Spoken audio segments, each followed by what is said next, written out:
There is another whistleblower case that has emerged in recent days. This one involves a career official at the Internal Revenue Service and the president and vice president's tax returns. William Brangham has that story. Judy, it's not a well-known fact, but the IRS does annual audits of the president's and vice president's tax returns. These audits are supposed to be protected from politics. But now a whistleblower has come forward alleging that at least one political appointee at Treasury interfered in that process. President Trump has long refused to release any tax returns, and Vice President Pence has also not released any of his recent tax returns.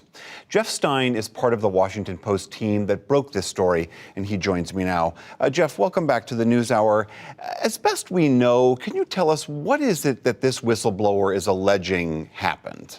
We actually first became aware of this whistleblower complaint back over the summer when, as part of his lawsuit against the Trump administration seeking President Trump's tax returns, the House Democrat who's leading that push disclosed that he'd received information that suggested improper interference related to the president or the vice president's tax returns.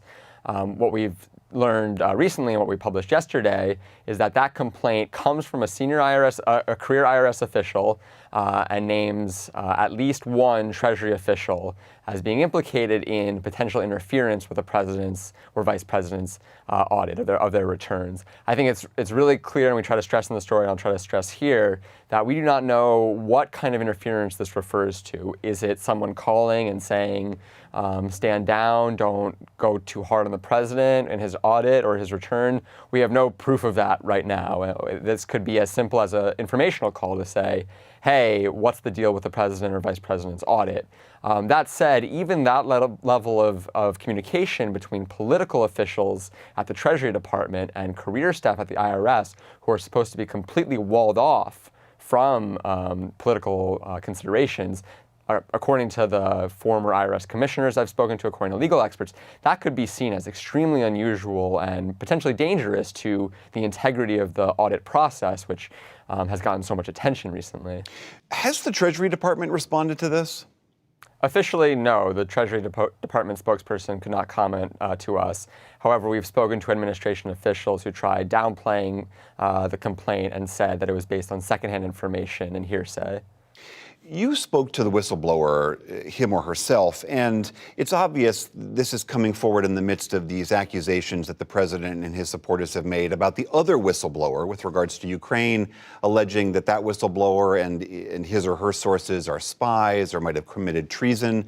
Did this whistleblower express to you some concern about coming forward in this environment?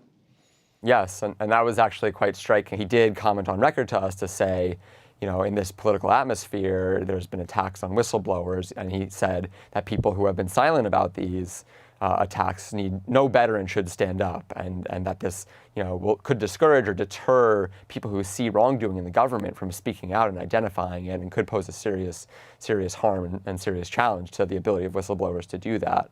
All right, Jeff Stein of the Washington Post, thank you very much.